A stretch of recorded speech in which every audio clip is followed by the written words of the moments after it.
Donc, je suis très heureuse de passer la parole à M.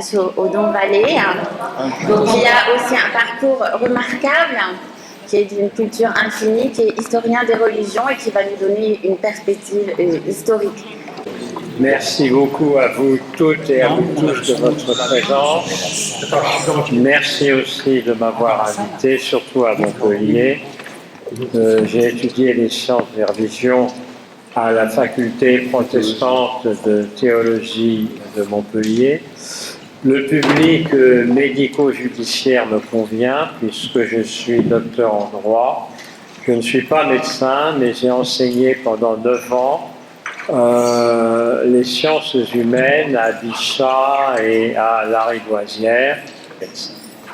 Pour savoir un peu ce que je fais, vous pouvez aussi aller sur fondationvallée.org et vous verrez ce que je fais notamment au Vietnam et au Bénin. Il est sûr que la radicalisation en Afrique, ce n'est pas tout à fait la même qu'à Lunel, par exemple, charmante petite ville. Donc ça apporte un certain complément. Alors je dois vous parler de l'extrémisme religieux et du passage à l'acte.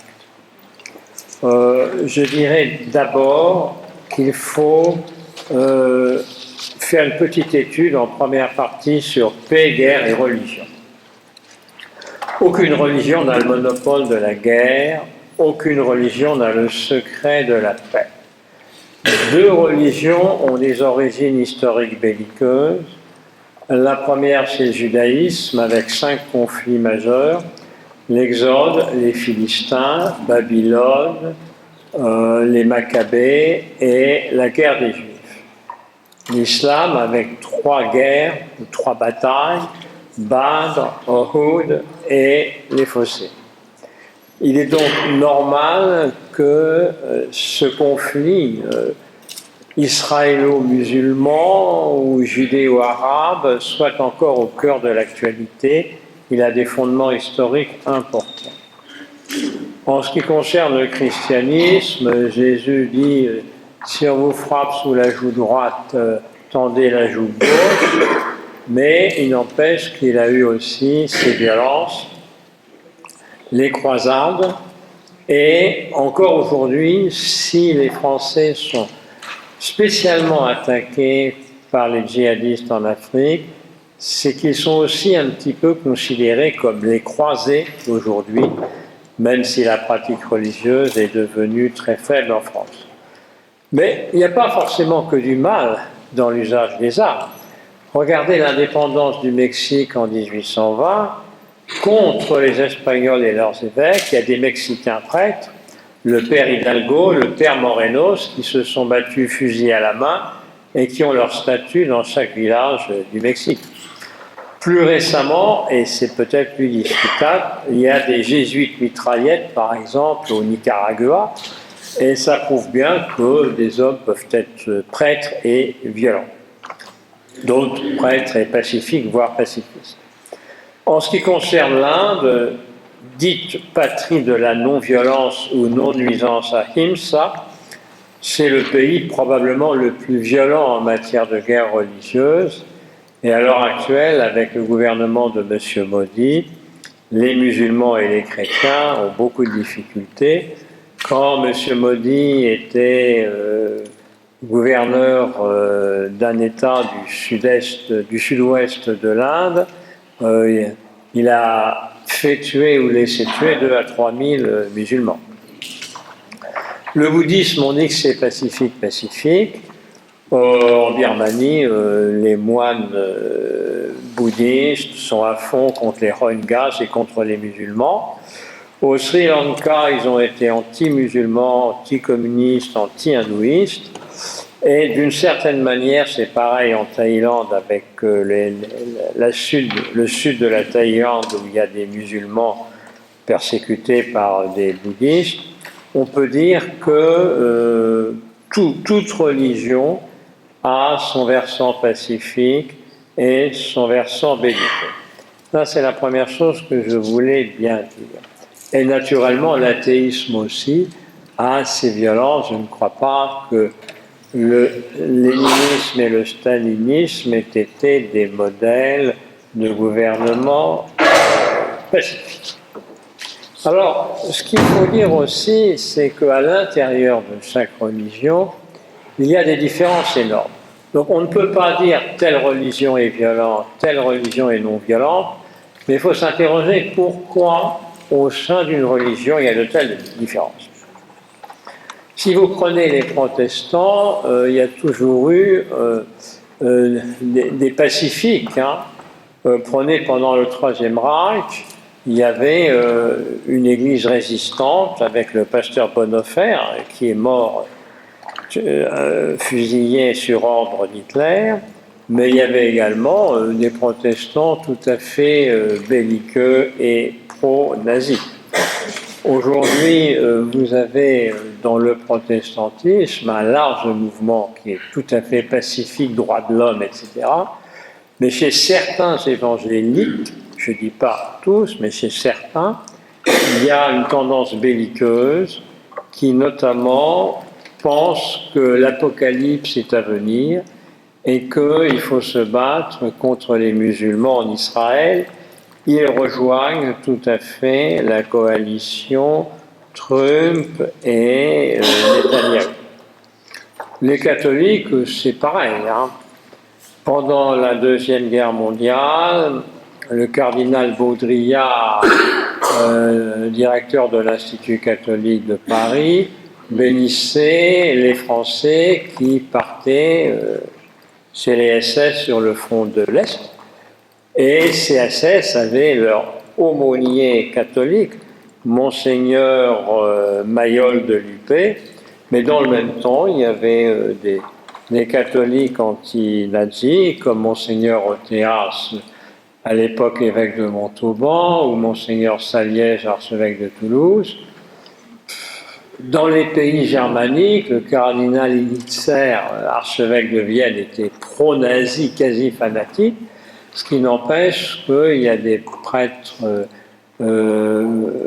autrichiens qui sont morts dans les camps, et que à côté de Dachau, l'archevêque de Munich était anti-nazi et son évêque auxiliaire est mort dans le camp de Dachau. Donc il y a un peu de toutes les idées dans chaque religion. Si vous prenez les Juifs, aux États-Unis, ils sont très différents. Il y a certains qui soutiennent le parti Likoud en Israël, mais beaucoup qui sont par ailleurs libéraux se détachent de plus en plus de la politique un peu belliqueuse du Likoud. Si vous prenez l'islam, alors là, il ne faut pas lésiner sur les énormes différences qu'il peut y avoir.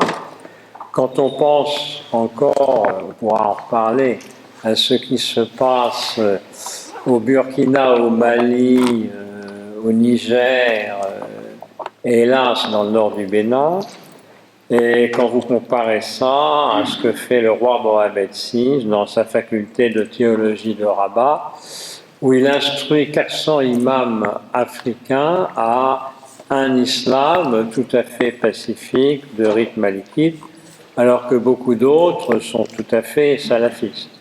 Donc il n'y a pas vraiment de religion pacifique ni de religion violente, ce qui montre bien que la source, je dirais, des sentiments pacifiques et violents sont peut-être à chercher ailleurs que dans la religion, même si la religion est présente. Parce que la religion sacralise tout, y compris la violence. Alors, c'est un peu ma troisième partie, ce sont les sources des violences. Incontestablement, tous les religieux disent les guerres saintes, c'est pas de notre faute, les raisons sont profanes, économiques, sociales, etc. Il y a des motifs économiques, il y a des motifs sociaux, il y a des motifs ethniques et il y a des motifs démographiques. Si vous prenez actuellement l'Afrique, il y a les fameux Peuls qui sont des éleveurs semi-nomades et qui s'opposent aux agriculteurs sédentaires. Les Peuls, c'est un peu comme le malheureux Abel qui est hébergé Et les agriculteurs sédentaires, c'est un petit peu comme Caïn. Mais ne me faites pas dire ce que je n'ai pas dit. Je ne dis pas que les semi-nomades éleveurs sont toujours des Caïns, sont toujours des Abel et les sédentaires agriculteurs des Caïns. Mais en même temps, incontestablement, il y a des millénaires de conflits autour de la propriété des terres. Et lorsque la démographie est galopante, lorsque la population de certains pays a été multipliée par 6 ou 7 en 50 ans, il est inévitable que les conflits soient beaucoup plus violents. Sur ce plan-là, je partage entièrement les idées du président Macron, selon lesquelles, même s'il n'en parle pas trop souvent pour ne pas déplaire à certains pays africains, le problème principal des décennies à venir, c'est la démographie. La démographie d'une manière générale. Quand on a encore des taux de 5% par an au Mali ou au Niger, quand des jeunes Maliens de 18 ans sont interrogés sur le nombre d'enfants souhaitables, que les filles de 18 ans répondent 8 enfants et les garçons 13 enfants, ils en veulent plus que les filles, on peut s'interroger évidemment. Quand les effectifs scolaires du Bénin ont été multipliés par 40 en 60 ans, c'est comme si la France avait 300 millions d'élèves. Enfin, bon, il faut comprendre ce que c'est que la démographie dans certains pays. Mais on peut aussi dire qu'il y a des formes de radicalisation ayant des causes plurielles, ayant des causes parfois difficiles à cerner, mais en même temps ayant des causes qu'il convient quand même un petit peu de préciser. Si vous prenez les 2 Français qui ont été élevés dans un parc du Bénin et leur accompagnateur, leur guide a été assassiné dans des conditions épouvantables, personne n'est sûr qu'ils soient ou aient été des djihadistes. Personne. On peut penser que les ravisseurs étaient aussi motivés par l'argent, car les djihadistes ont beaucoup d'argent. Ils payent les gens et ils peuvent avoir des alliés, pas forcément djihadistes, mais qui vont procéder à des enlèvements et dont les victimes seront aussi nos 2 malheureux soldats français. Donc dans les motivations, l'argent, c'est important. Alors ici, j'ouvre une petite parenthèse. En Afrique subsaharienne, tous les garçons le savent, il y a une règle, pas de fric, pas de filles. Eh oui, les filles ne veulent pas de garçons sans argent, parce qu'elles sont déjà très pauvres, et pour payer leurs études, les garçons ne serviront à rien. S'il y a un monsieur qui a quelques moyens, tant mieux. Pas de fric, pas de filles. La réponse des djihadistes est très simple. Premièrement, on paye les garçons, car n'oublions jamais, les combattants sont payés, sachant que les troupes régulières sont très peu payées. Au Mali, un soldat de 2e classe gagne 60 000 CFA, c'est-à-dire 90 € par mois. Est-ce que vous allez vous faire tuer pour 90 €? Non. Donc, s'ils ne sont pas très ardents au combat, il y a bien des raisons. Donc, en fait, le djihadiste va être payé et il aura des filles, puisque il va les enlever, les voler, les violer, et s'il est tué au combat, il aura 72 vierges, paraît-il.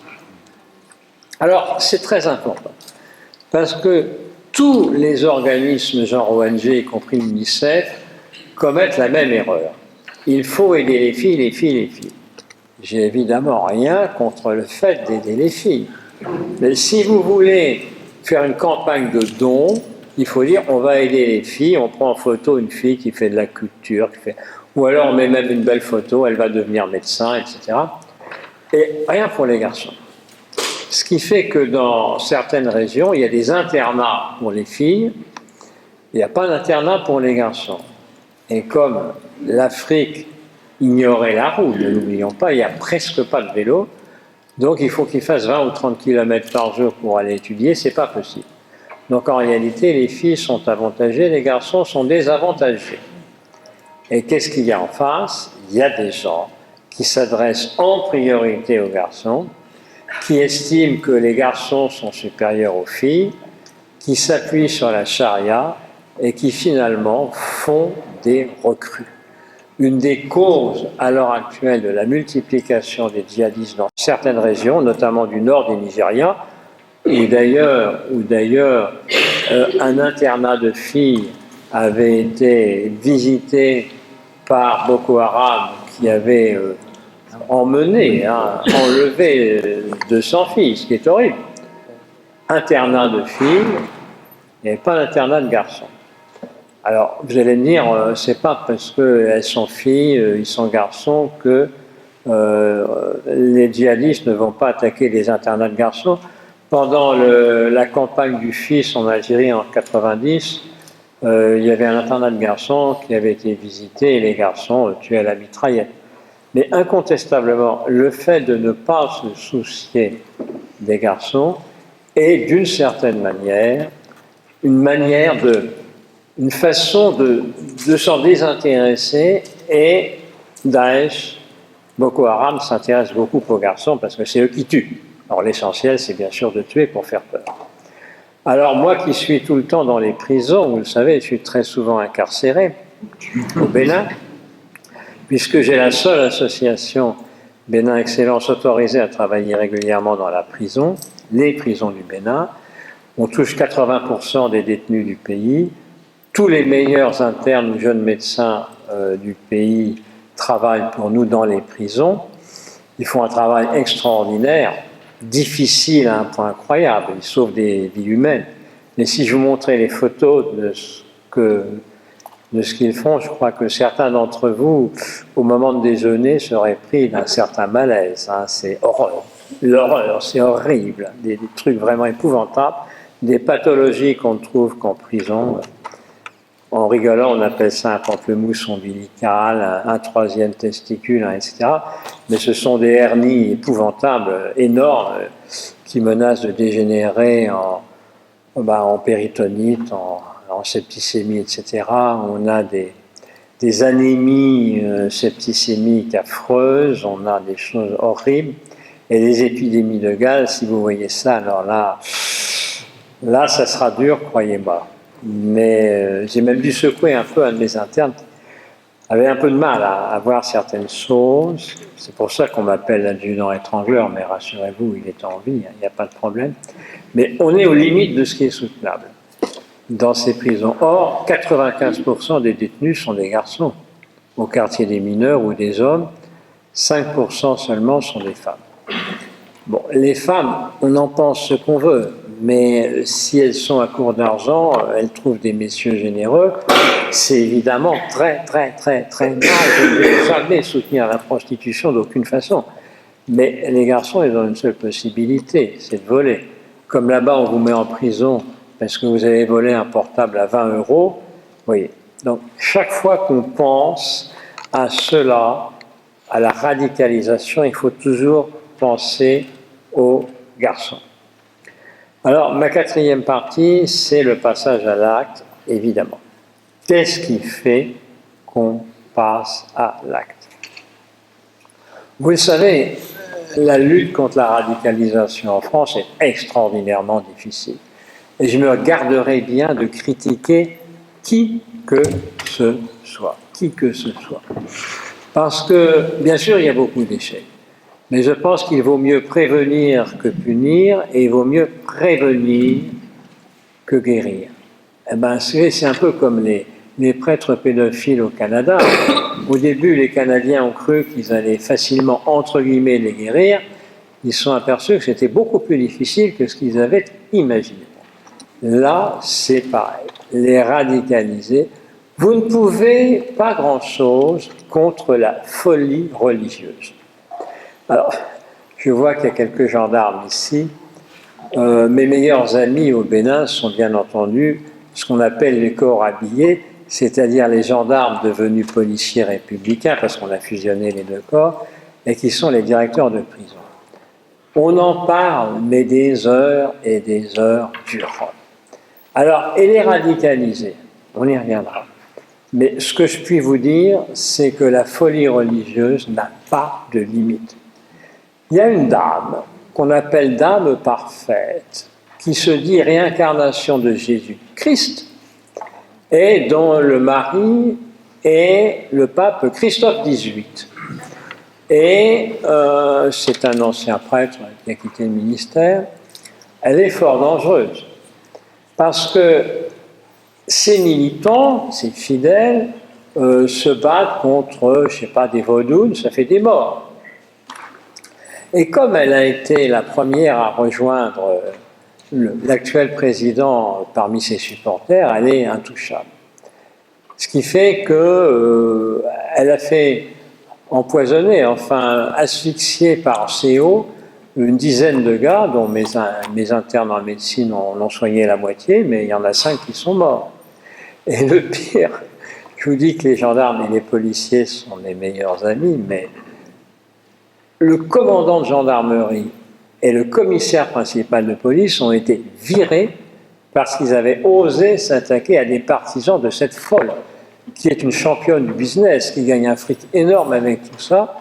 Et j'ai un peu pris leur défense, parce que je disais, mais enfin, comment voulez-vous accepter qu'on tue à la Kalachnikov des gens sans intervenir quand vous êtes prié de maintenir l'ordre? Vous voyez à quel point la folie religieuse peut avoir des conséquences, mais vraiment incroyables, et ce n'est pas une religion en particulier, simplement, elle est réincarnation de Jésus-Christ. Mais qui peut prévenir la folie religieuse? Qui peut prévenir certaines formes de radicalisation qui s'apparentent à une folie religieuse, hein, c'est-à-dire la raison, je crois, comme ça a été dit très justement avant moi, a disparu. C'est pas évident. Pas évident, et je me garderai bien de trop critiquer les prisons françaises. Je pense que les directeurs font ce qu'ils peuvent dans des conditions difficiles. Et je vous dis tout de suite, pour avoir présidé des jurys d'éducateurs de la PJJ, que nous faisons très attention à certains facteurs. Qui n'aiment pas trop les jeunes, vous voyez, pas de pédophiles, mais aussi attention à des dérives religieuses, sectaires ou autres. Dans certains centres éducatifs fermés, dans certains centres ouverts de la PJJ, mais qui sont confiés au secteur associatif, nous savons, et des inspections très sérieuses l'ont montré, qu'il y a des éducateurs qui sont déjà un peu beaucoup radicalisés. Donc vous voyez, c'est pas du tout évident de savoir où ceux qui seraient tentés par une radicalisation se trouvent le moins encouragés ou se trouvent le plus découragés dans cela. Moi, je vous dirais une chose, je vais peut-être vous étonner, mais je défends les quartiers des mineurs parfois. Je vous assure qu'à Fleury-Mérogis, il y a du sérieux et qu'on ne radicalise pas les jeunes et qu'il y a un proviseur, il y a des professeurs qui peuvent reprendre leurs études et qu'il n'est pas sûr que dans tous les centres PJJ gérés par le secteur associatif, c'est le cas. Alors, je vais vous paraître un peu étonnant, mais l'ambiance la plus favorable à la réinsertion et la plus défavorable à la radicalisation ne se trouve pas toujours dans les prisons 5 étoiles, loin de là. Prison 5 étoiles, ça va vous paraître étrange, mais vous allez voir. Dans une prison où nous allons, il y a des détenus qui sont 150 dans 45 mètres carrés, et au quartier des mineurs, ils ont été jusqu'à 32 dans 12 mètres carrés. Ils ont eu 2 épidémies de gale, une épidémie de varicelle, une épidémie de bilharziose à un stade avancé avec certains qui urinaient déjà le sang. Vous allez me croire ou pas, sans compter un ventilateur qui leur découpe un peu la tête parfois. eh bien, ce n'est pas les plus malheureux. Et les plus malheureux, on le sait maintenant en France, ce sont dans des prisons ultramodernes, automatisées, où l'ambiance humaine n'est pas très bonne. Là, on a vu des jeunes revenir en prison au culte protestant, voir leurs anciens camarades, même des musulmans viennent au culte protestant, parce qu'ils ont le sentiment que pour la première fois de leur vie, ils sont soignés et ils sont compris. On a 2 jeunes polytechniciens qui leur font faire des études, parce que certains doivent passer des examens. Il y en a même un qui a été reçu au BEPC avec mention, et du coup, il ne peut pas revenir dans son ancien collège parce qu'on pense que c'est un sorcier. On en a là qui viennent l'an dernier de réussir le bac, parce qu'on s'occupe d'eux. Et le simple fait d'être soigné pour la première fois de leur vie, gratuitement, avec ce qu'il faut comme médicaments, etc., change leur vie. Les détenus applaudissent un de mes jeunes docteurs quand il va là-bas, et pour la première fois, des femmes ont été soignées dans la sphère génito-urinaire, qui là-bas est épouvantable. Ils n'ont jamais vu un médecin. Il y a toutes les dermatoses, toutes les mycoses, et probablement des tumeurs. On a obtenu si vous voulez, un dépistage du cancer du col. Alors, vous allez me dire, quel rapport avec la radicalisation? La vie humaine change quand des gens commencent à vous écouter, à s'intéresser à vous.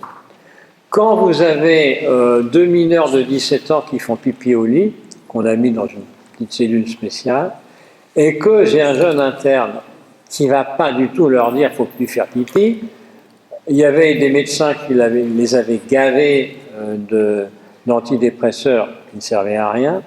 Il va simplement leur parler gentiment, il va leur parler de la coupe de football, du monde, d'Afrique, de tout ce qu'on veut. Et puis, petit à petit, va s'instaurer un lien d'égal à égal entre un jeune interne extrêmement brillant, de famille modeste d'ailleurs, et des jeunes détenus qui, à 17 ans, font encore pipi au lit parce que l'un avait tué sa sœur à l'âge de 12 ans et l'autre avait tué avec un complice un homme qui cambriolait. Donc des faits gravissimes. La décharge, la compensation, c'est pipi au lit, à tel point que mon interne, on l'appelle maintenant le docteur Pipi, mais sa méthode, elle est relativement simple. On ne demande pas la guérison, on demande simplement qu'il y ait un dialogue. Et j'en reviens à ma radicalisation. Qu'est-ce qui se passe dans les prisons au Bénin en matière de radicalisation? Il y a 2 ans, un prêtre normalien, agrégé de lettres, tout ce que vous voudrez, Jean-Robert Arbogat, fait le tour du Bénin avec nous la semaine sainte. Il ne savait pas où aller pour le vendredi saint. Et je dis au directeur de prison que je connaissais, bon, on va faire ça, chemin de croix et office du vendredi saint dans la prison. Il me dit, c'est pas facile, mais d'accord pour vous, c'est d'accord.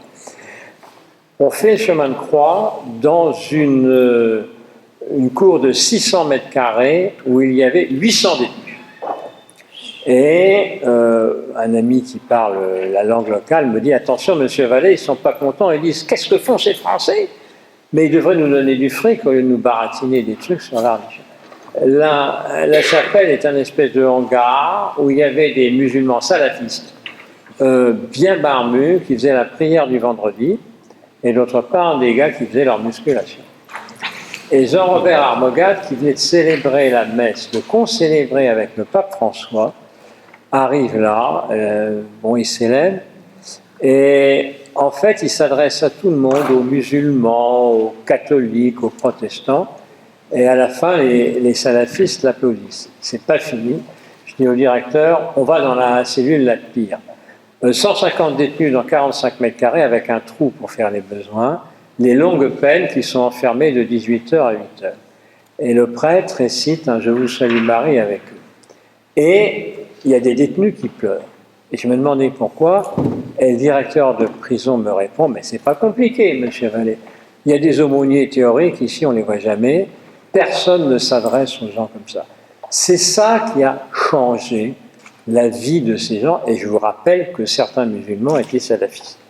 Ça me rappelle, et j'en termine là, Mon ami Abdel Malik, que j'avais rencontré à plusieurs reprises dans des émissions de radio au moment où il faisait ses premiers bouquins, et Malik a été bien connu de l'institution judiciaire pour des petits délits à Strasbourg. Et qu'est-ce qui a fait qu'il a complètement changé? Et il dit toujours, mais au fond, c'est peut-être pas ces bêtises, comme il dit, que j'ai rencontré des gens qui se sont intéressés à moi. Et quand il dit des gens qui se sont intéressés à moi, pour lui, ça peut être des magistrats, ça peut être des éducateurs, ça peut être des gendarmes, ça peut être des gens qui l'ont traité d'une manière différente. Parce que c'est pas parce que vous êtes flic que vous êtes ceci. Il y a toutes sortes de flics, il y a toutes sortes de gendarmes, il y a toutes sortes de magistrats. Comme le dit une de mes amies procureure, au fond, finalement, je ne savais pas qu'en étant procureur, je serais amené à être aussi indulgente. Et je lui dis, mais alors, t'en fous en tôle? Elle me dit, oui, j'en fous en tôle. Mais si vous saviez, monsieur Vallée, ce que les gens voudraient que je mette comme peine, et ce que je mets 2 fois moins que ce que les Français voudraient. Je crois qu'on peut dire la même chose sur toute la planète. Merci de votre attention et d'accord.